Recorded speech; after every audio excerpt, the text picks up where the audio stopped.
अहो ज्यावेळी शिवाजी महाराजांचा राज्याभिषेक सोहळा होता, महाराज ज्यावेळी पहिल्या पायरीपाशी गेले असतील आणि महाराजांच्या डोळ्यात पाणी आलं, महाराजांना आठवलं आज ताना असायला हवा होता. म्हणला असता वा राज, काय स्वराज्य उभा केलात, 32 मानाच्या सोनेरी सिंहासनावरती बसायचं भाग्य तुम्हाला लाभले राज, वा. तानाजी मालुसरे आठवले, दुसरी पायरी चढली, बाजी प्रभू आठवले, बाजे काका असायला हवे होते. म्हणले असते शहाजी राजाचा लोक शिवबा, राज भगवा आसमंतात फडकावा यासाठी जीवाचं रान केलं, आमचं रक्त वाया गेलं नाही बरं का महाराज. पण बाजी नव्हते, शिवा नव्हता, अनेक सरदार नव्हते. एक एक पायरी चढत असताना यशाची 32 मानाच्या सोनेरी सिंहासनाकडे जात असताना महाराजांना आपल्या शिलेदारांनी दिलेल्या बलिदानाची जाणीव होती. महाराजांनी मरेपर्यंत त्या माणसाचं नाव आपल्या मुखामध्ये ठेवलं. किती मोठ्या उंचीवरती जावा आयुष्यात, किती मोठे यश मिळवा, इथून बाहेर पडा, इथंच थांबा, किती मोठ्या गगन भरारी घ्या, पण ज्या माणसांनी तुम्हाला त्या उंचीपर्यंत पोहोचवले त्या माणसांना मरेपर्यंत विसरू नका. हा इतिहास तुम्हाला आम्हाला शिकवतो. आणखीन एक गोष्ट शिकवली महाराजांनी. एकमेव राजा आहे ज्यानं परस्त्रीला आई समान मानायला शिकवलं. आपल्याला परस्त्रीला आई समान मानायला शिकवलं. रांजाच्या पाटलानं फक्त हातपाय तोडले, परस्त्रीकडे वाकड्या नजरेनं बघितलं आणि त्या माऊलीनं आत्महत्या केली म्हणून, आणि महाराजांनी फरमान काढले याला चौरंग करून चौकात उभा करा. अनेकांना महाराजांनी आईला, बाईला, माईला खऱ्या अर्थानं घरातल्या देवते समान मानलं. आपण काय करतो? आज जगात बलात्काराचं प्रमाण वाढले का माहिती? आपल्या माणसांच्या डोळ्यातली नजर आहे ना, खऱ्या अर्थानं त्या नजरेतली लाज नावाची संकल्पना संपून गेली. बाईतला, आईतला आणि माईतला 3 गोष्टीतला फरक आज आपल्या लोकांना कळण झाला. या मातीचं सगळ्यात मोठं दुर्दैव आहे. ताईनो, मी तुमच्या भावासारखा आहे, भावाचं एक वाक्य घेऊन जावा. ताईनो, जर तुम्हाला कोणी योग्य मार्ग विचारला, जर तुम्हाला कोणी योग्य मार्ग विचारला तर त्याला तुम्ही योग्य वाट दाखवा. पण यदा कदाचित जर तुमचा मार्ग कुणी अडवला तर त्याला शिवरायांची जात दाखवा, त्याला महाराजांची जात दाखवा. अरे तलवारीपेक्षा तीक्ष्ण या नजरेची धार आहे, तलवारीपेक्षा तीक्ष्ण या नजरेची धार आहे. महाराष्ट्राची वाघीण तू, भवानीचा वार आहे. अरे भगव्याची रक्षणी तू, या फडफडणाऱ्या भगव्याची रक्षणी तू, स्वराज्याची तू मेख आहेस, दुबळी समजू नको स्वतःला. तू जिजाऊंची लेख आहेस, दुबळी समजू नको स्वतःला, तू जिजाऊंची लेख आहेस. त्यांनी म्हणणार आल्यापासून बायकांच्याच बाजूने बोलायला, ह्याने याला पाकडी बिकडी जास्त दिली काय. एके ठिकाणी कार्यक्रमाला होतो, कार्यक्रम संपल्यानंतर एक पोरग माझ्या पैशाला मला म्हणला, दादा तू नेहमी सांगतोस स्त्रियांनी पुरुषांसाठी हे केलं, स्त्रियांनी पुरुषांसाठी ते केलं, एका वाक्यात पटवून सांग म्हणला स्त्रियांनी पुरुषांसाठी काय केलं. घरात गेला विचारतात का नाही, सांग तू माझ्यासाठी काय केलंस. ऐका, स्त्रियांनी पुरुषांसाठी काय केलं.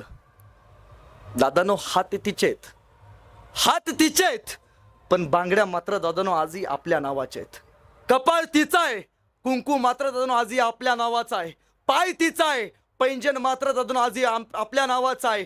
गळा तिचा आहे, मंगळसूत्र दादानो आजही आपल्या नावाचा आहे. रक्त तिचं आहे, दूधही तिचंच आहे, पण पोरग मात्र दादानो आजही आपल्या नावाचं ना. यापेक्षा स्त्रीनं आणखी काय करावं, यापेक्षा स्त्रीनं आणखी काय करावं. मग कोणी म्हणतं माझ्या पोटी शिवाजी राजा जन्माला यावा, कोणी म्हणतं मला संभाजी व्हायचं आहे, कोणी म्हणतं मला राजाराम महाराज व्हायचं आहे. तर त्याने एक वाक्य नेहमी लक्षात ठेवा, ज्याला बाईतली ताई काली तो मुक्ताईचा ज्ञाना झाला, ज्याला बाईतली मैत्रीण काली तो राधेचा श्याम झाला, ज्याला बाईतली पत्नी काली तो सीतेचा राम झाला, आणि ज्याला बाईतली आई काली ना तो जिजाऊचा शिवबा झाला, तो जिजाऊचा शिवबा झाला. ही गोष्ट आपण कायम जीवन जगत असताना ही नीतिमूल्य आपण जपली पाहिजेत. आणि दुसरी गोष्ट शिकवली महाराजांनी, आयुष्यात किती यशाच्या उंचीवरती पोहोचला ना, ती गोष्ट मरेपर्यंत पाळा. ती गोष्ट आयुष्यात आली तर आयुष्याचं जगणं ही स्मशानभूमी होऊन जाते. ते म्हणजे आयुष्यात व्यसन करू नका. सुपारीच्या खांडाचं सुद्धा व्यसन नव्हतं महाराजांना, सुपारीच्या खांडाचं. पण छत्रपती शिवाजी महाराज की जय म्हणणाऱ्यातली 30% लोक तर व्यसन करत असतील.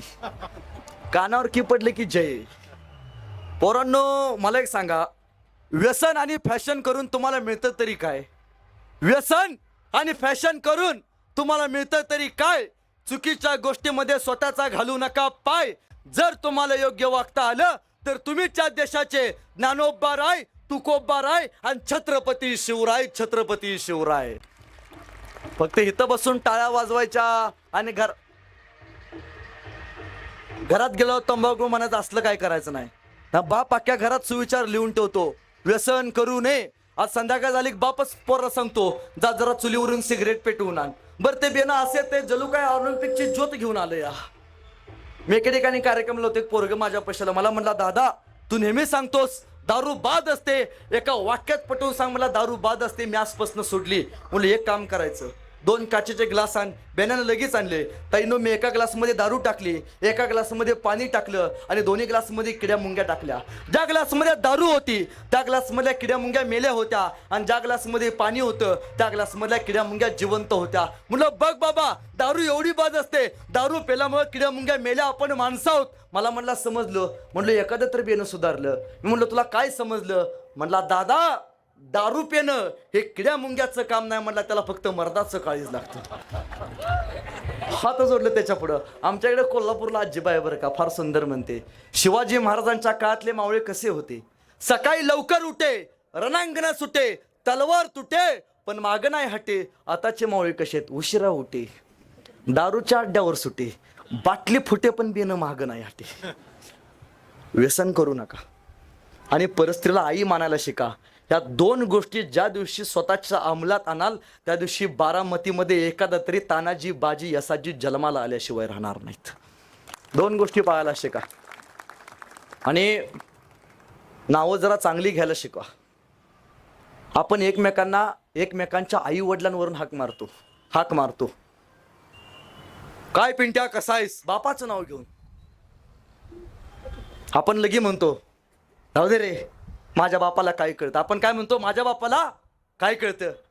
आपण सगळ्यात म्हणतो असतो माझा बाप येडा आहे, माझ्या बापाला काय कळतं, माझ्या बापाला काय कळतं. हे सारखं सारखं म्हणून ना आपले मित्र सुद्धा म्हणतात आईला खरंच याच्या बापाला काही कळत नाही. आपण आपल्या माणसांची मान खाली घालतो. नावं चांगली ठेवायला शिका. अहो फार नावं पूर्वी चांगली होती. पूर्वी बघा ना, वडिलांना काय म्हटलं जायचं, आबासाहेब. आबासाहेबांचं परत काय झालं, वडील. वडिलांचं परत काय झालं आता तुमच्याकडे, पप्पा. मध्यंतरी मुंबईला गेलो होतो, पोरानं विचारलं बाळानं पप्पाचं काय झालंय तुमच्याकडे, ते म्हणले पॉप. पूर्वी आईला काय म्हणलं जायचं, आई साहेब. आई साहेबांचं काय झालं, आई. आता आपल्याकडे काय झाले, मम्मी. तिथं काय झालं असेल, मॉम. कधी कधी प्रश्न पडतोय साहेब, या मॉमचं भविष्यात बॉम्ब होईना म्हणजे बरं.